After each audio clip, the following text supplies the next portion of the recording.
Hey, good morning. What's happening out there, everybody? Robert Phoenix here, broadcasting to you live from Austin, Texas.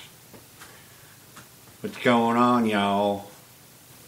Just went down to the shooting gallery this morning, little shooting range, and I fired off a couple of clips.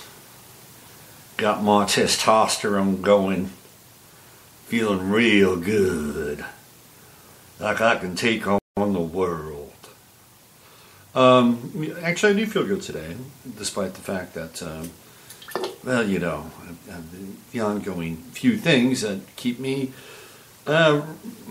reminding me that I'm human and that I'm 57 years old. How about that? But I feel pretty good for 57. I have to say, I am blessed. I am blessed, and so are you, because you get to be here on this planet right now. Isn't that a great thing? I know it's all crazy and mixed up and inverted and upside down and inside out. And, the poor people up in Northern California, Kathy Werner-Leib, who has been a real trooper and sending me updates all the time about what's going on there. And I know a lot of people in Northern California. I'm from there, so I've got quite a few folks. My mother still lives there in Walnut Creek, and she's complaining about the quality of the air. I mean, this is an absolute travesty, what's going on there. And we'll never know, unless somebody creeps forward and says, yeah, we did this. We used these directed weapons and we wiped out all these homes. And we kept the vineyards intact. And meanwhile, we're breathing this absolutely toxic cocktail of all these different chemicals that were built inside of these homes, whether it's PCBs or whether it's in the asbestos, and of course you've got the chemtrail cocktail that they're being mixed with. And all of a sudden, there's a lot of maladies that can come out of this from a respiratory and immune perspective. So look, it's not all peaches and cream. We're not living in a time where it feels like prosperity and wonderment and beauty, and the next big thing is right around the corner. The next big thing might be right around the corner, but it might be the next big shoe to drop. And trust me, Las Vegas was a big shoe to drop. Las Vegas was a boot. It was a giant boot that descended upon that city. And of course, we had the fires the week later. It's another boot. That's the other shoe. So look, I don't sugarcoat things, but I'm going to tell you, this is it. This is the front lines of the universe. This is where it's all going down. And you're here now, and you're here for it.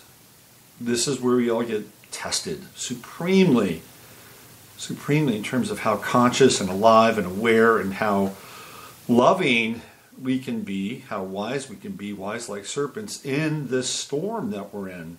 Because we're seeing it. It's everywhere. It's absolutely everywhere. And it's never been more clear. Have people say, well, this has always been the case. It's always been this way. We just now have all this media. Well, to some degree, yes, and to some degree, no. What's always been there is the dank underworld that we have just an inkling of through people like Harvey Weinstein and the Pizzagate gang out in D.C. So these are small cracks in their worlds, and we get to see into them in ways that we've never seen before because we didn't have the internet. We were all kind of disconnected. We're all living these lives, which in some way were kind of better. I would assume, but there was more physical contact. People got together. There was less virtual contact. That's the plus side. The downside is that we weren't as informed and as aware. And so now we have the information and the awareness, but what we lack now is the community and connecting in with people in a real-time way. So if there's anything that we can add to our lives that would make it more meaningful, it's to be in touch with other people on a daily basis. And I'm talking face-to-face contact. And I have my world. I got to write. I've got clients. So a lot of my time is taken up in a solitary existence. But I do my best to get out there and be in the world. And that's when baseball was really good for my life with my kid in managing those teams. That was great. Of course, I think we're done with that now. Only because of kind of where he is in his life and where he is playing with select baseball teams. And I'm not going to manage a select baseball team anytime soon. Although you never know, I might just get a bug up my butt. So here we are. We're on the front lines of creation. We're on the front lines of illusion. We're on the front lines of awareness. We're on the front lines of Christ consciousness. Hey, how about that one? It's a bit more difficult now to hold that and anchor that because of all the synthetic biology and all of the microwaves and cell phone transmissions and all the Gwen towers. Just wait till 5G comes in, and that's going to scramble everything. We also have the smart meters, which are these little tiny radio stations that pulse crazy amounts of energy, some of which can be radioactive. And if you live in an apartment complex like I live in, where everybody's smart metered up. I remember looking at this one place, and before I moved into the place that I'm in, and it was a ground floor place, and it had some really nice amenities to it, like hardwood floors, and it's like, wow, I like this place. I could live there. And then I noticed that on one side of the bedroom, there was this one bedroom, and there was a smart meter for every single unit on the other side of the wall of this one bedroom. And I'm like, I can't live in, I mean, look, I have to deal with the fact that I'm living in an apartment complex that is just completely loaded with smart meters. I can't do anything about it except move. I can't, even if I said, hey, I want an analog meter, it'll be which won't happen because I don't own the property. Sigh. But there is a whole network of smart meters here, so it would be like a drop in the ocean, really. But I noticed that. I said, I can't rent this place. I mean, it's bad enough having the smart meters, but not on that side of the wall. You just, that's like one less room I could use. I may as well just get a 2-bedroom. Anyway, I solved that by not moving in there. So we have all these things that are banging around in our brains and our central nervous system. And it's very difficult in some ways to stay centered and to be calm and meditative. How many people out there still meditate, by the way? I find it almost impossible to meditate now. I mean, it's really, really difficult. My best form of meditation is when I walk around Town Lake here, and I actually can be active and kind of let my mind wander and come up with different things and different ideas. But I think meditation is very, very difficult. And if you can meditation through the electronic smog, then you, my friend, are an evolved soul. And I just believe that all of these sorts of energetic interjections and distortions make it a bit more difficult to reach down and really connect in with that timeless place inside each and every one of us that is the Christ consciousness that pervades everything on this planet. Everything. But as I've mentioned before, it's all being re-engineered through genetically modified foods or the barium and the aluminum and the nanoparticles that rain down upon us and all of the electromagnetic smog. I mean, the human body itself becoming a veritable electronic canvas for the redistribution of matter and the redistribution of gene switches and all that stuff, and becoming a new species, and maybe not necessarily a better species. So all of that comes into play, and it's all connected to this metaphor of the eye of the needle, that we have to be able to fit through the eye of the needle. This is the metaphor that is the most potent metaphor for our time. Of course, being the world not of it is also a really important one to hold on to, but it's that eye of the needle, because it's going to take that intense, focused, laser consciousness to get us through this time. It's going to be tight. It's going to be real tight. Well, that means you've got to have your shit together. And every single day I do my best to keep my shit together in a crazy, chaotic world. It's not always the easiest thing to do. But you keep your shit together. How they say it in Vietnam, keep your shit wired.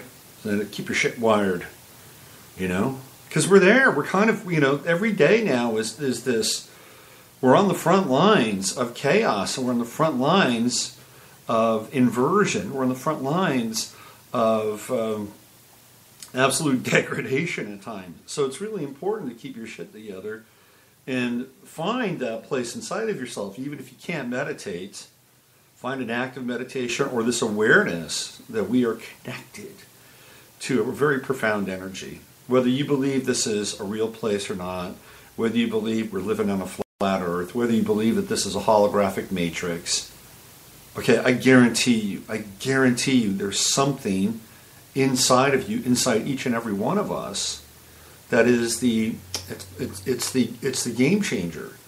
It is the game changer. And the whole idea here is to connect into that every single day. And, maybe it's a time where we need to move beyond meditation. I don't know. I'm not going to be the judge of that, because I know there are people that are very still powerful meditators. I wish I was. I used to be a super powerful meditator. It was great. Now it's just very difficult. But life is interesting. Sometimes you get immediate feedback because we are living in this temporal loop now where things seem to happen very, very quickly.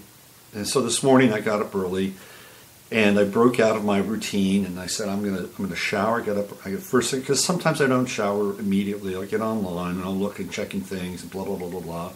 And maybe about 45 minutes later, I'm in the shower. Not today. I got up, I got into the shower, boom, I'm ready to go. And I went down to my little coffee place down the road, and they have this coffee drink, which I love. I can only drink maybe once every 2 weeks, so it's called the Ludicrous Speed.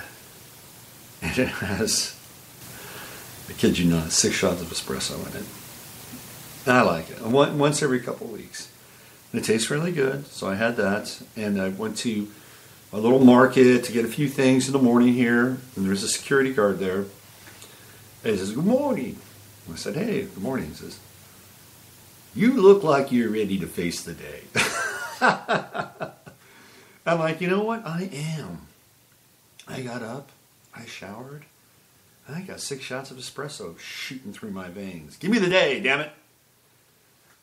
All right, so we're here to talk a little bit about what's going on in the world.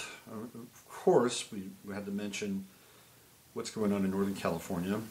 If you go to my YouTube page and you look at yesterday's show, not the rebroadcast of the President Clone show, which I was able to repost on YouTube without the gods of YouTube tearing it down, that's up there as well. But if you look at yesterday's show, there is a comment there by Kathy Warner-Lee, because she, of course I can say her name because it's part of the comments, and she talks about what's happening in Northern California and Santa Rosa in particular.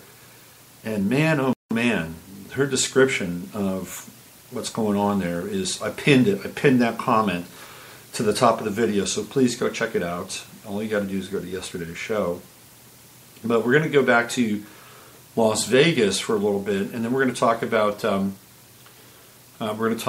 Liberty Act. So let me just do this here. There's an interesting development. I have this up on the screen.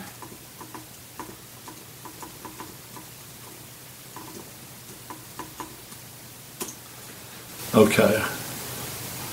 Let's do a little searchy search here. So there's whether or not you like this guy, there are people who think he's another kind of gatekeeper, and I don't have a problem with that. But if that's the case, then what kind of gatekeeper is he? This is Greg Palast, who's a journalist. He's done documentaries, and he has been a pretty he's like a bulldog for the left. Okay, the bulldog. He's an investigative bulldog for the left. The left likes Greg Palast. He's about as close. He's kind of like the left's version of Matt Drudge in some ways, although he doesn't have the same kind of website. Anyway, this is from Friday, October 13th, Friday the 13th. And Greg Palast wrote, "I went to school with the Vegas shooter." So I'm going to read this. It's not too long. I'm just going to read this whole thing. This is from his website, gregpalast.com. When we were at Francis Polytechnic High in Sun Valley, Steve Patek and I were required to take electrical shop class. At Poly and our junior high, we were required to take metal shop so we could work the drill presses at the GM plant. We took drafting like in blueprint drawing. Patek, Palast, we sat next to each other at those drafting tables with our triangular rulers and number 2 pencils so we could get jobs at Lockheed as draftsmen, drawing blueprints of fighter jets, or tool and die cutting to make refrigerator handles at GM, where they assembled Frigidaire refrigerators and Chevys. But we weren't going to fly the fighter jets. Somewhere at Phillips Andover Academy, a dumbbell with an oil well for a daddy was going to go to Yale and then fly our fighter jets over Texas. Of course, he's referring to George W. Bush. We weren't going to go to Yale. We were going to go to Vietnam. Then when we came back, if we still had 2 hands, we went to GM or Lockheed. But if you went to Beverly Hills High or Hollywood High, you didn't take metal shop.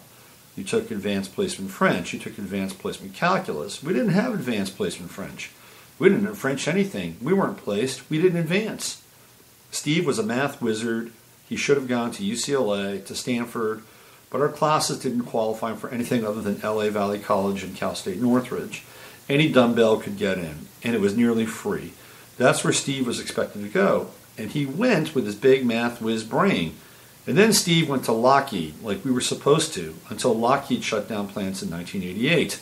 Steve left, took the buyout, and after NAFTA, GM closed too. Land of opportunity, well, tell me who gets those opportunities. Some of them, and some of you can, and some of you can't imagine a life where you just weren't give. It's called given, Greg, a fair chance. Where the smarter you are, the more painful it gets because you have your face pressed against the window, watching them. They got the connections to Stanford. They get the gold mine. We get the shaft. We get the shaft. This is where Patek and Palast were bred. Sun Valley, the anus of Los Angeles. Literally, it's where the sewage plant is. It's in a trench below the Hollywood Hills where the smog settles into a kind of a puke yellow soup. Here's where LA dumps its urine, and the losers, they only remember when they need cheap labor and cheap soldiers, when the gusanos don't supply enough from Mexico. I'll take you to Sun Valley. It's in my film, The Best Democracy Money Can Buy. In the movie kind of dream scene, the actress Shailene Woodley takes me back to my family's old busted home in the weeds, and then down San Fernando Road near Steve's place. Take a look, America. Along the tracks that once led to the GM plant, you see a bunch of campers that the union men bought for vacations. Now they live in them. No, Steve's brain was too big to end up on the tracks. He lived in empty apartments and crappy buildings. He bought them. Then in a barren tract house outside of Reno. I laugh when they say he was rich. He wanted to be them, to have their stuff. He got close. It's reported that Steve was a professional gambler. That's another laugh. He was addicted to numbing his big brain by sitting 14 hours a day in the dark in front of video poker machines. He was a loser. Have you ever met a gambler who said they were a professional loser? It's fair to ask me, why didn't I end up in a hotel room with a bump stock AR-15, 5,000 rounds of high velocity bullets? Okay, we'll come back to that. Because I have a job, a career, an obsession to hunt down them, the daddy-pampered pricks, who did this to us, the grinning billionaire jackals that make a profit off of the slow decomposition of the lives I grew up with. But I'm telling you that I know it's a very fine line, and lots of crazy luck that divided my path from Patek's. Dear reader, the publication that pulled this story at the last moment was plain scared. They'd be accused of approving murder. Patek slaughtered good people, coldly, with intense cruelty, destroying lives and hundreds of families forever. If you think I'm making up some excuse for him, then I give up. But also, the editor of the Beverly Hills-based publication, a Stanford grad, could not understand that just like veterans of Vietnam who suffer from PTSD today, so too losers of the class war can be driven by PTSD that lingers, that gnaws away at their whole lives. Steve, you created more horrors than your cornered life could ever justify. But I just have to tell you, Steve, I get it. Okay, so Palast is putting Steve Patek into a contextual framework. So there are theories that Stephen Patek is actually Eric Patek. And they're playing a kind of Adam Lanza role, which I don't necessarily believe, by the way. although this is a theory that has been put forward. And it's not a bad theory if you want to try to get underneath everything. We have to look at all the different possibilities and alternatives and nooks and crannies. But here's where Palast goes wrong and gets off the tracks. I don't think Stephen Patek fired a single shot. I'm not even sure Stephen Patek is dead. There was a video of him, just like there was a video of Elliot Rodger right after what happened in Santa Monica. Elliot Rodger is not dead. I'm sorry. I lost a friend over this because he was really close to Peter Rodger. But even though he was close to Peter Rodger, we don't know what people do. I mean, we think we know people, but in reality, we really don't. Like, there are basements and attics in people's lives that they bury secrets. And no matter how close you get to a person, in many instances, especially if they're wired up with groups of people that pay them, that give them privilege, curry favor to them for their association with a certain group, you're not going to find it out. I'm sorry, it's just not going to happen. So when you think you know somebody in certain contexts, unless you spend a ton of time with them, a lot of time, like you're living with them. And even then, at times, you don't know a person. I mean, it's crazy, but it's true. How many times have you heard about people that are living secret lives in the midst of the people that they live with? So even though Greg Palast grew up with Stephen Patek, I doubt he really knew who Stephen Patek truly was. Did he stay in touch with Stephen Patek? It's doubtful. I think he's probably creating a portrait on a certain kind of projection and trajectory that he has in his own head about Stephen Patek. So I don't think Stephen Patek's dead. I think he's still alive. The guy who's in that hotel room, that's not Stephen Patek. It's not. I mean, theoretically, if he's got a number 13, which is the death card, you can go back to The Economist and look at the tarot symbolism of The Economist. And of course, there's the tower. But the tower is the hotel. It's the Mandalay Bay Hotel. So we have the tower card and we have the death card, all in one kind of sequential revelation. But he has the number 13 on his neck. And when you look at the grotesquerie of the body that's there inside that room, there's no number 13. There's no number 13. Something happened, something went down, and Stephen Patek got out of there. And I don't know who that body is. I don't know what it is, but I doubt it's him. Seriously doubt it's him. Because the 13, the telltale 13 is not there. Not there. Jesus Campos went to urgent care, and he's disappeared. The one guy, the security guard, who could have brought some revelations to all of this by his eyewitness account, timing, etc., he's gone. He's gone. He's off the res. Are we going to see this guy again, ever? Now, some people say, did he even exist in the first place? Good question. I would say yes. I would say yes, because we have a face, we have an identification, and there was somebody that was wounded. Of course, the telltale sign was that he was supposed to go on Hannity. Not there. Gone. He's gone. So the other thing here that Palast is doing is he's kind of justifying, to some degree, why Stephen Patek I'm going to use the phrase again, went off the res.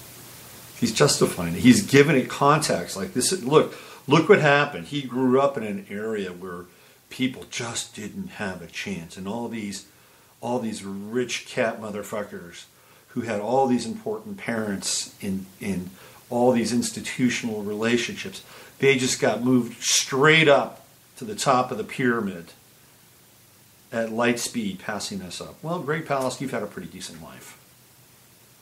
You've been an investigative journalist. You have been promoted considerably. The Huffington Post likes you. And your style of writing is not bad. I don't mind it. It's like, I like the anus of Southern California. That's like very clear language. I like that kind of writing. Anyway, But he's justifying this. It's like, yeah, I can see why he did this.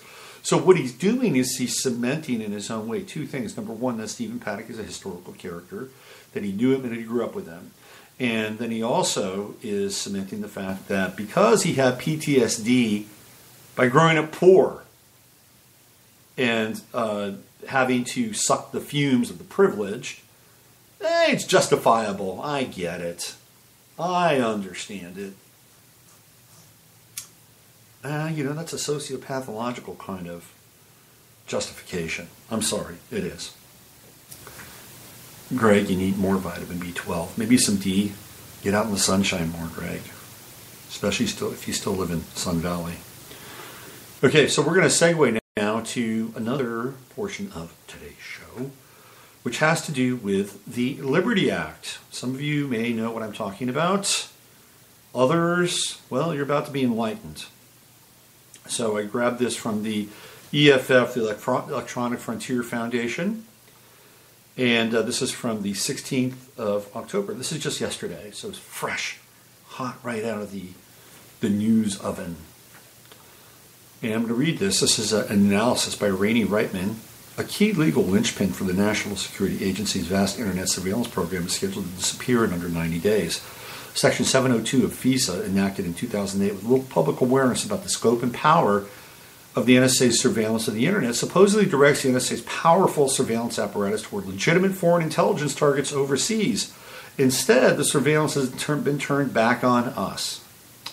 Despite repeated inquiries from Congress, the NSA has yet to publicly disclose how many Americans are impacted by this surveillance. With the law's sunset looming, Congress is taking up the issue.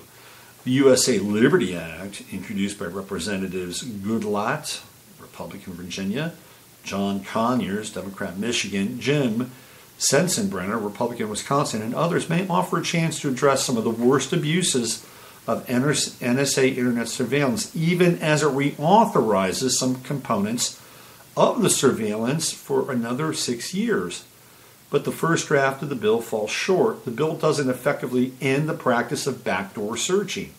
When government agents, including domestic law enforcement, not working on issues of national security, search through the NSA-gathered communications of Americans without any form of warrant from a judge, it doesn't institute adequate transparency and oversight measures, and it doesn't deal with the misuse of the state secrets privilege, which has been invoked to stave off lawsuits against mass surveillance.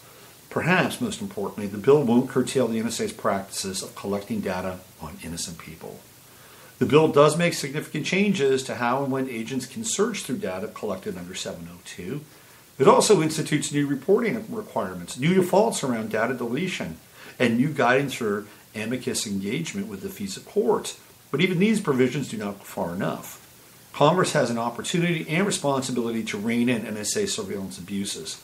This is the first time since 2013, reporting by the Washington Post and The Guardian changed the worldwide perception of digital spying, that Congress must vote on whether to reauthorize Section 702.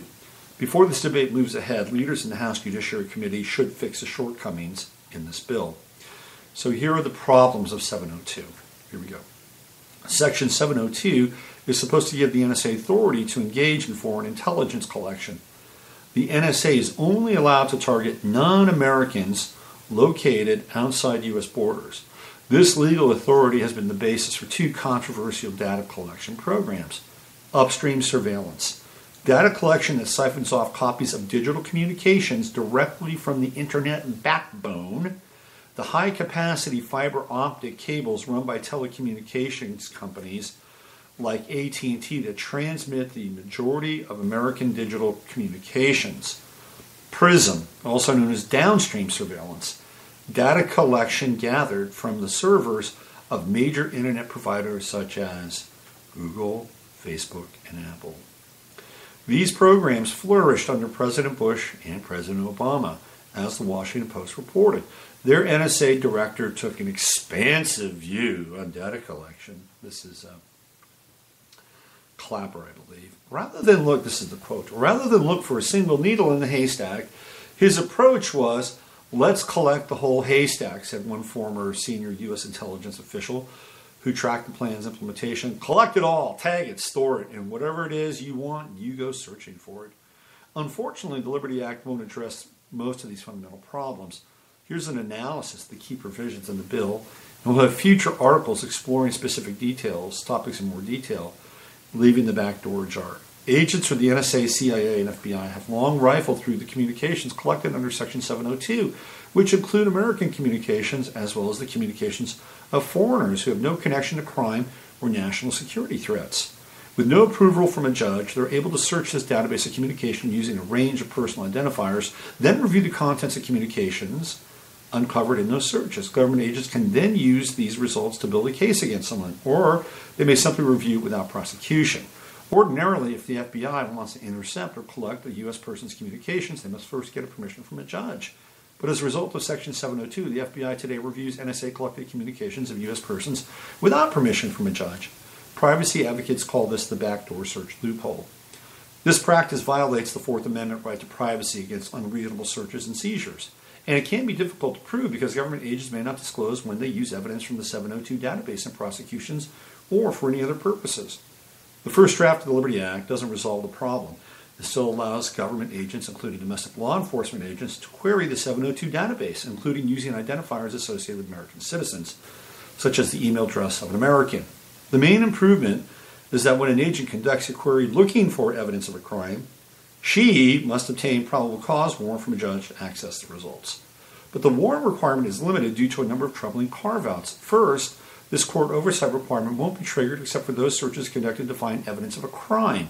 No other searches for any other purposes will require court oversight, including when spy agencies search for foreign intelligence and when law enforcement agencies explore whether a crime occurred at all. Metadata. How many communications are sent to whom at what times? Won't require court oversight at all. In fact, the Liberty Act doesn't include the reforms to metadata queries the House had previously passed, which unfortunately did not pass the Senate. In the Massey-Lofgren Amendment, which passed the House twice, agents who conducted queries for metadata would be required to show the metadata was relevant to an investigation. That relevance standard is not in the Liberty Act. Finally, some may interpret vague language in the bill as putting responsibility for assessing probable cause in the hands of the Attorney General, the main governmental prosecutor, rather than in the hands of the FISA court or the FISA court. This language should be clarified to ensure the judge's role in approving the applications is the same as in other FISA proceedings. The bill will require the NSA to exercise due diligence in determining whether a person targeted as non-United States person reasonably believed to be located outside the United States, and requires agents to consider the totality of circumstances when making the evaluation. At face value, this sounds promising. We do want the NSA to exercise due diligence when evaluating targets of surveillance. However, this provision is more of a fig leaf than a real fix, because even if targeting is improved, it won't resolve the problem of Americans' communications being collected. Right now, countless Americans are surveilled through so-called incidental collection. This means that while the official target was a non-American overseas, American communications are swept up as well. Even though Americans were never the intended target, their emails, chats, and VoIP calls end up in a database accessible to the NSA, FBI, and others. Tightening of targeting won't address this problem. In addition, the bill doesn't change the NSA's practice of intercepting communications of countless innocent foreigners outside the United States. People outside our national borders are now criminals by default. It should not be treated as if they were. If the United States wants to uphold our obligations to human rights under the International Covenant on Civil and Political Rights, we must respect the basic privacy and dignity of citizens of other countries. That means not vacuuming up as many communications as possible for all foreigners overseas. This is an especially pressing issue now as the European Union decides whether to limit how European data can be held by American companies. The recently enacted Privacy Shield falls short of the privacy commitments enshrined in European law. So this goes on for a while. If you're interested, you can check this out on the Electronic Frontier Foundation. I think I'll put a link to this in the descriptor on the YouTube channel, so you can go through this even more diligently. So here we are. We're theoretically citizens. We're really doing our best to be sovereign, although that's challenging at times. So since we're in this system, perhaps it might be good to get involved on the 702 front. And maybe if you're in these areas of Wisconsin or Michigan or Virginia, or look up some of the other people who are fronting. I think it's about 14 people inside of Congress who are fronting this bill. But you may want to send them an email and just say you are on the record that privacy outside of conducting any kind of sanctioned surveillance, clearly with a court order from a judge, must be honored. And at the very least, a level of transparency must be held up for we the people to be able to look at, to see what's going on behind the veil. So I just wanted to bring this up because this is one of those things that kind of gets lost in the noise. And we talk about the high level stuff like Las Vegas and Northern California. We didn't really touch on Weinstein today, so we'll take a break on that. But this is the stuff that goes on underneath. This is part of the prestidigitation. This is the sleight of hand, the major distractions, while the minor yet extremely powerful pieces get put into place. This is a major component of what we'd be dealing with and are dealing with the surveillance state, which will only get more aggressive over time. Look at what's happened in Las Vegas. And Steve Wynn wasted no time in introducing those Rapiscan readers as you walk through and into his casino. By the way, they've had Rapiscan behind the scenes in Vegas for years. This is the most wired city on the planet. They've got video everywhere. And have you seen, speaking of video, have you seen this judge, not the judge, the sheriff talking from Las Vegas recently? This guy is having a crisis of his soul. Man, this dude is way in over his head. Way over his pay grade. I feel sorry for this Lombardo, this sheriff. He seems like a good guy, and you can just tell he's all twisted up in knots on the inside. So I just wanted to bring you another piece here today so that you can, if you want to, focus on it. People say, well, what can we do? What can we do? Here you go. Here's something you can do. Get on the horn. Send these Congress people an email if you feel so inclined. If not, then you're just going to let them, at least in conscience, you'll know, I put my 2 cents in. I let these people know this is what I'm expecting. And if it does pass, well, it's you were not silent. You were not silent. You never know. You never know how this could impact, how your participation and your intention, who knows, maybe put you on the list. I don't know. If you're listening to my show, you're probably already on a list anyway, so it doesn't really matter. All right, why don't we wrap it up here and call it a day. Gave you a little bit of nutrition all the way around, a little psychic nutrition. So we'll be back tomorrow, 24 hours from today, and you know the drill. Use your head to discern what's real, your heart to open what's possible, and do your best, do your very best to stay in touch with this consciousness that pervades each and every one of us, that is the magical transmission of spiritual understanding and faith at a much higher level than we could ever really perceive. This is Robert Phoenix, and